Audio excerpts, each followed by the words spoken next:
Hi friends, welcome to Lux Ganitham. இந்த வீடியோவில் நம்ம என்ன பார்க்க போகிறோம் அப்படின்னா பயிற்சி 1.4 உள்ள 4th சம் பார்க்க போகிறோம். 4th சம் பார்க்குறதுக்கு முன்னால் நம்மளோட சேனல் ஃபஸ்ட் டைம் பார்க்குறீங்க அப்படின்னா சேனல் சப்ஸ்கிரைப் பண்ணிக்கோங்க, கூடவே ஆல் அப்படின்ற பட்டனை ப்ரெஸ் பண்ணிக்கோங்க. அப்போ தான் நான் போடுற வீடியோஸ்லாம் உங்களுக்கு உடனே நோட்டிஃபிகேஷனாக வரும். ஓகேவா? ஓகே, 4th சம் என்ன கொடுத்துருக்காங்கன்னு பார்க்கலாம். ஏங்கிற செட்டை கொடுத்துருக்காங்க. A = -11 √2 √5 7, B = √3 √5 6 13 மற்றும் C = √2 √3 √5 9 ஆகியவற்றிற்கு கணங்களின் வெட்டுக்கான சேர்ப்பு பண்பினை சரிபார்க்க. தேர்ட் சம் என்ன பார்த்தோன்னா சேர்ப்புக்கான சேர்ப்பு பண்பு. இங்கே வெட்டுக்கான சேர்ப்பு பண்பு. வெட்டுனா என்ன? இன்டர்செக்ஷன். சேர்ப்பு பண்புனா என்ன? Associative property. So associative property for இன்டர்செக்ஷனுக்கு அசோசியேட்டிவ் ப்ராப்பர்ட்டியை நம்ம செக் பண்ணணும். அவ்வளோதான். ஓகேவா? ஸோ இப்போ எனக்கு என்னென்ன செட்ஸ் கொடுத்துருக்காங்களோ அந்த செட்ஸை நம்ம எழுதிட்டோம். 3 செட்ஸ் கொடுத்துருக்காங்க. ஏன்னா அசோசியேட்டிவ் ப்ராப்பர்ட்டினாலே நம்மளுக்கு 3 செட்ஸ் வரும், அப்படி தானே? ஸோ இப்போ ப்ராப்பர்ட்டி என்னென்னு எழுதிக்கலாம். கணங்களின் சேர்ப்பு பண்பு. ஆனால் அதாவது அசோசியேட்டிவ் ப்ராப்பர்ட்டி நம்ம பார்க்க போகிறோம். ஆனால் எதுக்கு பார்க்க போகிறோம் அப்படின்னா வெட்டுக்கு பார்க்க போகிறோம்.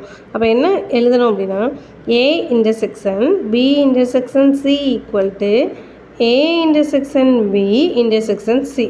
ஸோ இதுதான் சேர்ப்பு பண்பு, அதாவது வெட்டுக்கான சேர்ப்பு பண்பு. ஸோ லெஃப்ட் ஹேண்ட் சைடில் என்ன இருக்குது? A intersection B intersection C. So நான் ஃபஸ்ட்டு என்ன ஃபைண்ட் பண்ணணும்? B இன்டர்செக்ஷன் C தான் ஃபைண்ட் பண்ணணும். So B intersection C. So போன சம்மில் செஞ்ச மாதிரி நம்ம எழுதி செய்யலாமா? முதல்ல பிங்கிற செட்டை எழுதிக்கலாம். √3, √5, 6, 13 இன்டர்செக்ஷன் சிங்கிற செட் √2, √3, √5 and 9. ஓகேவா? ஸோ இன்டர்செக்ஷன் அப்படின்றதுக்கு மீனிங் என்ன? வெட்டு அப்படின்னா மீனிங் என்ன? ரெண்டுலேயும் காமனாக இருக்கிற எலமெண்ட்ஸ் மட்டும்தான் நான் எழுதணும். பிங்கிற செட்டில் இருக்கிறது சிங்கிற செட்டில் இல்லைன்னா நான் அதை எழுதக்கூடாது. இப்போ √3 பார்த்தீங்கன்னா இங்கேயும் இருக்குது இங்கேயும் இருக்குது. ஸோ ரெண்டுலேயுமே இருந்ததுன்னா அதை நான் எழுதிக்கணும். √3 நெக்ஸ்ட்டு √5 பாருங்கள், இங்கேயும் இருக்குது இங்கேயும் இருக்குது. ஸோ √5 எழுதிக்கலாம். 6 இங்கே இருக்குது பட் இங்கே இல்லை. 13 இங்கே இருக்குது இங்கே இல்லை. அதே மாதிரி √2 இங்கே இருக்குது இங்கே இல்லை. 9 இங்கே இருக்குது இங்கே இல்லை. ஸோ அது நம்மளுக்கு தேவையில்லை. ஸோ இதை மட்டும் நம்ம எழுதிக்கலாம். நெக்ஸ்ட் நான் என்ன ஃபைண்ட் அவுட் பண்ணணும்? A intersection B intersection C find out பண்ணணும். நான் இப்போ left hand side find out பண்ண போகிறேன்.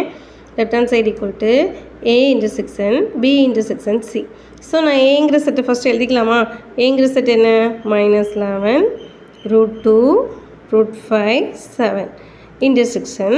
இதில் இன்டர்செக்ஷன் சிம்பிள் இருக்கா? ஸோ அந்த சிம்பிள் அப்படியே போட்டுக்கோங்க. நெக்ஸ்ட்டு B இன்டர்செக்ஷன் C நான் என்ன ஃபைண்ட் அவுட் பண்ணியிருக்கேன்? √3யும் √5ம் மட்டும்தான். ஸோ √3 √5. ஸோ இப்போ இதில் ரெண்டுலேயும் காமனாக என்னென்ன இருக்குது அப்படின்றத நம்ம பார்க்கலாம். இல்லை -11 இங்கே இல்லை, √2 இங்கே இருக்குது இங்கே இல்லை, √5 பார்த்தீங்கன்னா ரெண்டுலேயுமே இருக்குது. ஸோ நாங்கள் என்ன எழுதிக்கலாம்னா √5 எழுதிக்கலாம். அடுத்து 7 இங்கே இருக்குது இங்கே இல்லை. ஸோ ஒரே ஒரு எலமெண்ட் தான் வந்திருக்கு. இது நான் என்னென்னு வச்சுக்கிறேன்னா 1 அப்படின்னு வச்சுக்கிறேன். ஓகேவா? நெக்ஸ்ட்டு ரைட் ஹேண்ட் சைடு பார்க்கணும். ரைட் ஹேண்ட் சைடு என்னென்னா A intersection B intersection C. அதில் ப்ராக்கெட்டில் இருக்கிறது பார்த்திங்கன்னா A இன்டர்செக்ஷன் B. ஸோ ஏங்கிற செட்டையும் பிங்கிற செட்டையும் எழுதிக்கலாமா? A -11 √2 √5 7 இன்டர்செக்ஷன் பிங்கிற செட் √3 √5 6 and 13. ஓகேவா?